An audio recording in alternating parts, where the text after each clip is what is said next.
Hello students, आपका स्वागत है इस नए वीडियो में। आज हम आपको द्वितीय श्रेणी या 4D श्रेणी के तत्वों का इलेक्ट्रॉनिक विन्यास बताएंगे। ठीक है, काफ़ी सरल तरीके से स्टूडेंट्स बताएंगे और ट्रिक के साथ बताएंगे, तो आप लोग ध्यान रखना। सबसे पहले स्टूडेंट्स यानी इलेक्ट्रॉनिक विन्यास करने के लिए आपको अभाव सिद्धांत आना चाहिए, जैसा कि हमने बनाया हुआ है। इसमें ध्यान रखना, ऐसे बनाया जाता है 1s 2s 3s 4s 5s 6x 7s 8s, ऐसे लिख लिया हमने। फिर एक एक हमने ड्रॉप कर दिया, यहाँ 2 लिखा हुआ तो यहाँ के according 2p 3p 4p 5p 6p 7p हमने लिख लिया। फिर स्टूडेंट्स एक एक हटा दीजिए, तो यहाँ पे हमने 3 लिखा हुआ है तो यहाँ पर p के बाद आ जाएगा d, 3d 4d 5d 6d लिख लिया। फिर यहाँ पर एक एक फिर हटा दीजिए, तो यहाँ पर लिख लिया हमने 4f 5f। इस हिसाब से ये हमने ट्रिक बनाई है। तो इसमें स्टूडेंट्स पहले चलेगा 1s2, क्योंकि स्टूडेंट ध्यान रखना, क्योंकि उपकोष जो होते हैं जैसे sp-df होता है, ठीक है, तो इसमें मैक्सिमम इलेक्ट्रॉन 2 होते हैं, इसमें 6 होते हैं p में, इसमें 10 होते हैं, इसमें 14 होते हैं। यदि स्टूडेंट्स कक्षकों की बात करें तो s में कक्षकों की संख्या 1 होती है, p में स्टूडेंट ध्यान रखना 3 होती है, और d में स्टूडेंट ध्यान रखना कक्षकों की संख्या 5 होती है। 3 1 2 3 4, यहाँ पे बना लिया हमने 5। यदि स्टूडेंट f में बात करें तो f जो उपकोष होता है इसमें कक्षकों की संख्या 7 होती है, 2 3 5 6, और स्टूडेंट्स हमने बना लिया 7। 1 2 3 4 5 6 7। ये इतना स्टूडेंट्स इलेक्ट्रॉनिक विन्यास करने के लिए याद रखना होगा।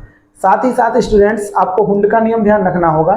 किसी उपकोष के विभिन्न कक्षकों में इलेक्ट्रॉनों का युग्मन तब तक नहीं हो सकता है जब तक उस उपकोष के सभी कक्षकों में एक एक इलेक्ट्रॉन नहीं भर जाता है, ये ध्यान रखना। और पाउली का अपवर्जन नियम, उसका यानी रूल जो है वो स्टूडेंट ध्यान रखना। वो नियम क्या है वो आपको बता दें। उसका नियम क्या है, यानी पाउली अपवर्जन नियम, ठीक है। उसमें हम कह सकते हैं कि किसी जैसे उपकोष दिया गया है, उसके किसी कक्षक में यानी मैक्सिमम इलेक्ट्रॉन 2 रह सकते हैं, 2 से ज़्यादा नहीं रह सकते हैं। ये स्टूडेंट्स आप लोग ध्यान रखोगे, जिससे आसानी से इलेक्ट्रॉनिक विन्यास कर सकोगे। तो सबसे पहले द्वितीय श्रेणी के अंतर्गत जो तत्व आते हैं वो आपको ट्रिक की सहायता से बता दें। तो सबसे पहले स्टूडेंट ध्यान रखना, वो ट्रिक जैसे हम लिखेंगे तो ट्रिक है यार जरा नवाब, यार जरा नवाब मोटी सी रूठ रही है पदुम आगरा जा कार्ड ला।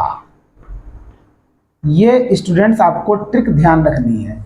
यार जरा नवाब मोटी सी रूठ रही है पदुम आगरा जा कार्ड ला। आप लोग स्टूडेंट्स एक बार इसको कहोगे ना तो ये आसानी से ट्रिक याद हो जाएगी, इसमें कोई भी प्रॉब्लम होने वाली नहीं है।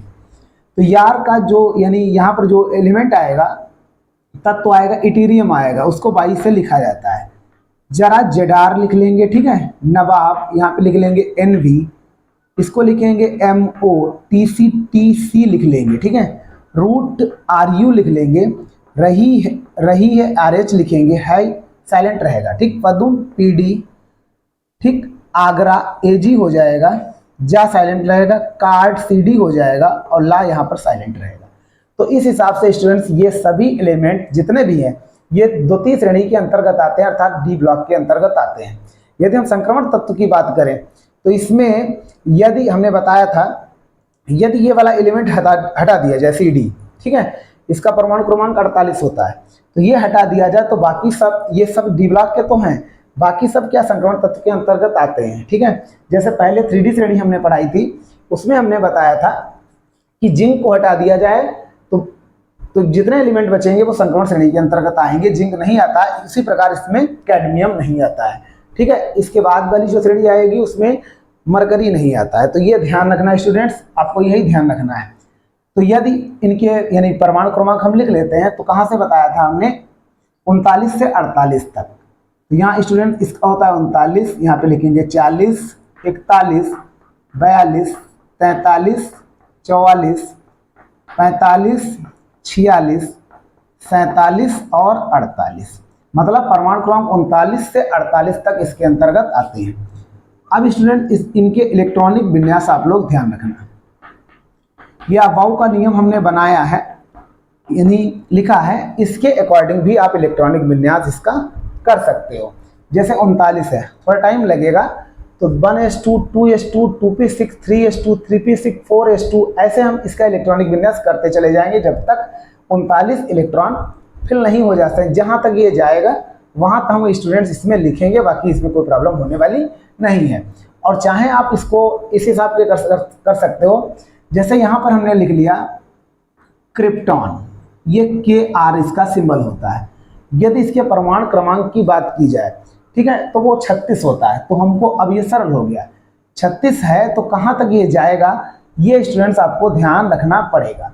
तो यहाँ पर ये स्टूडेंट्स जो श्रेणी कहलाती है 4D श्रेणी कहलाती है, तो स्टूडेंट्स ये मैक्सिमम यहाँ तक जाएगा, ठीक है, इससे ज़्यादा जाने वाला नहीं है।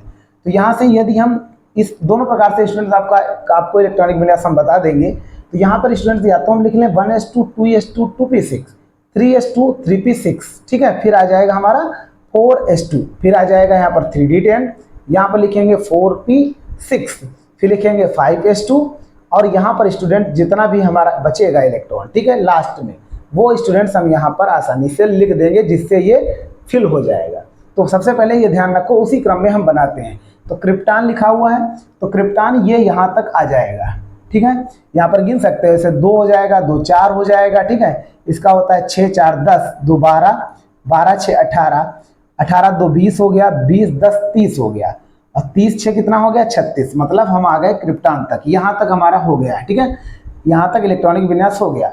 अब हमारे पास बचे 3, तो यहाँ पर स्टूडेंट्स हम लिखेंगे, क्या लिखेंगे वो आपको ध्यान रखना है। तो यहाँ पर स्टूडेंट्स लिखा जाएगा 5s2 यहाँ पर, ठीक है, और यहाँ पे लिखेंगे 4d1, ये स्टूडेंट्स आपको ध्यान रखना है। तो ये इसका इलेक्ट्रॉनिक विन्यास हो गया।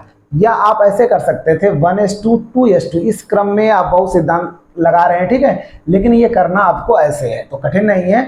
1s2, 2s2, 2p6, 3s2, 3p6, 4s2, 3d10, अब यहाँ पर स्टूडेंट 4p6, यहाँ पे लिखेंगे 5s2, यहाँ पे लिख देंगे 4d1, ये पूरा इलेक्ट्रॉनिक विन्यास हो जाएगा।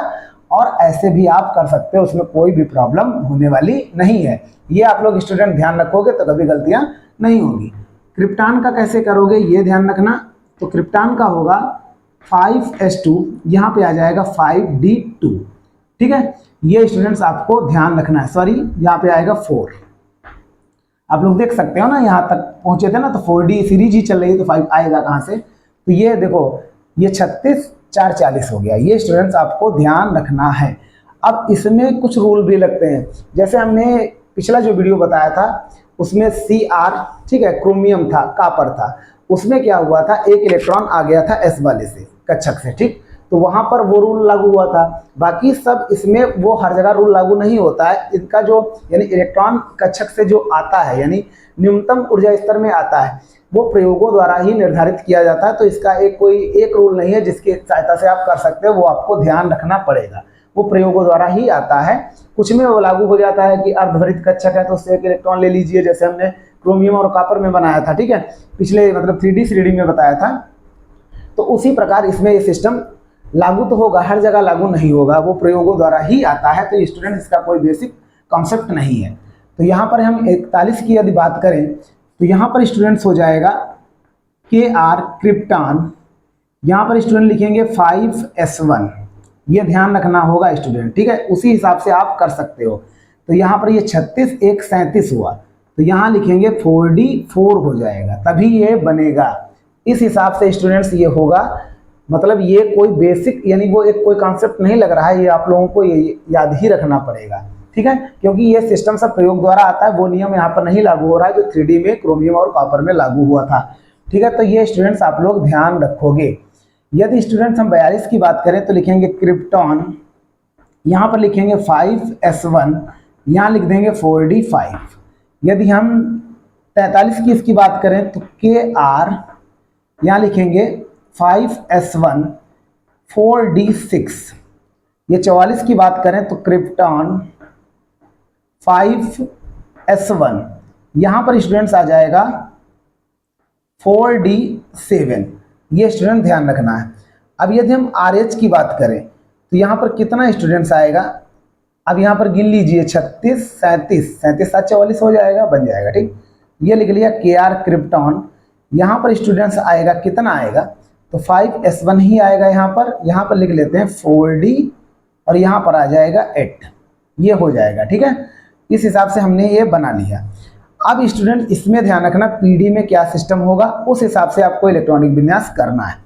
मतलब ये इसमें कोई बेसिक एक रूल नहीं लग रहा है, इसको आपको लर्न ही करना पड़ेगा। बाकी आद्य अवस्था में आप इलेक्ट्रॉनिक विन्यास इसका कर सकते हो, बाकी इसमें कोई बेसिक कॉन्सेप्ट नहीं लग रहा है। जैसे 3D में लगा हुआ था तो वो यहाँ पर लागू नहीं हो रहा है, जो आपको हम बता दें। यहाँ पर PD में क्या होगा, यहाँ पर हो जाएगा क्रिप्टॉन मतलब KR। यहाँ पर स्टूडेंट जो होगा वो 5S0 हो जाएगा और यहाँ लिखेंगे 4D10, ऐसे स्टूडेंट्स होगा। तो वही हम पहले बता रहे हैं कि ये सब प्रयोगों द्वारा आता है, वो आपको ध्यान रखना पड़ेगा, क्योंकि इसमें वो भी कॉन्सेप्ट नहीं लग रहा है कि सब में, कि इसमें ये जैसे यहाँ पर है, यहाँ पर मान लीजिए वो कॉन्सेप्ट लग रहा है। ठीक है, क्योंकि यहाँ पर D में SPDF, इसमें जैसे मान लीजिए 5 है, तो इसको यदि ये 4 पूरे भर जाएंगे, एक अधूरा भरा हुआ तो इससे एक इलेक्ट्रॉन ले लिया गया है, तो ये आसानी से भर गया, मतलब ये स्टेबल हो गया, मतलब स्थायी हो गया। लेकिन जैसे यहाँ पर हमने चेंज किया था, जैसे यहाँ पे हमने लिख लिया 5S1, तो यहाँ पर 5 भी नहीं हो रहा है। ठीक है, तो क्यों ऐसा किया गया, तो ये सब प्रयोगों द्वारा ही आता है, हर जगह वो नियम लागू नहीं होता है। तो इसके सब अलग अलग रूल्स होते हैं, वो आपको ध्यान रखना पड़ेगा स्टूडेंट, ये आप लोग ध्यान रखिए, बाकी इसमें कुछ नहीं। ये स्टूडेंट्स हो गया। अब यदि हम इसके इलेक्ट्रॉनिक विन्यास की बात करें AG47 की, तो लिखेंगे क्रिप्टॉन के R, यहाँ पर स्टूडेंट लिख लेंगे और यहाँ पर स्टूडेंट्स आ जाएगा 5S1। ठीक है, और यहाँ पर कितना लिखा हुआ है, 47 लिखा हुआ है, तो 36 1 37 हो गया। तो यहाँ पर हम लिखेंगे 4D10 ही यहाँ पर स्टूडेंट्स लिखा जाएगा। फिर अगले में बात करें तो यहाँ पर आएगा KR, यहाँ आ जाएगा 5S2, तो ये 36 2 हो गया 38, यहाँ पे भी आ जाएगा 4D10। इस प्रकार से स्टूडेंट्स ये 4D श्रेणी के इलेक्ट्रॉनिक विन्यास हो गए। कुछ में तो वो रूल लागू होता है कि अर्धभरित या पूर्ण भरित वाला सिस्टम है। ठीक है, लेकिन वो हर जगह मतलब हम वो नहीं कह सकते हैं, लेकिन ये क्लियर है कि इसमें जिसकी ऊर्जा कम होती है उसमें इलेक्ट्रॉन आ जाता है। तो ये स्टूडेंट्स आपको ध्यान रखना पड़ेगा, और ये अलग अलग प्रयोगों द्वारा ही निर्धारित किया जाता है कि किस में यानी किस कक्षा से किस में इलेक्ट्रॉन जाएगा, ये ध्यान रखना पड़ेगा, क्योंकि वो नियम यहाँ पर लागू नहीं होता है। तो आप लोग ये ध्यान रखना, जैसी मतलब ऐसे इसमें ये हुआ है, जैसी जरूरत पड़ी, ठीक है, प्रयोगों द्वारा पता चला कि इसमें ऊर्जा कम है, तो जिस हिसाब से जरूरत पड़ी उस हिसाब से इलेक्ट्रॉन ले लिए गए हैं। तो इसका कोई निर्धारित रूल नहीं है, आपको इस प्रकार से इलेक्ट्रॉनिक विन्यास ध्यान रखना पड़ेगा कि किसमें इलेक्ट्रॉन कितने होते हैं। या आद्य अवस्था में डायरेक्टली आप बना सकते हो, इस प्रकार से भी बना सकते हो, दोनों प्रकार से आप स्टूडेंट्स बना सकते हो, कोई इसमें प्रॉब्लम होने वाली नहीं है। Thanks for watching.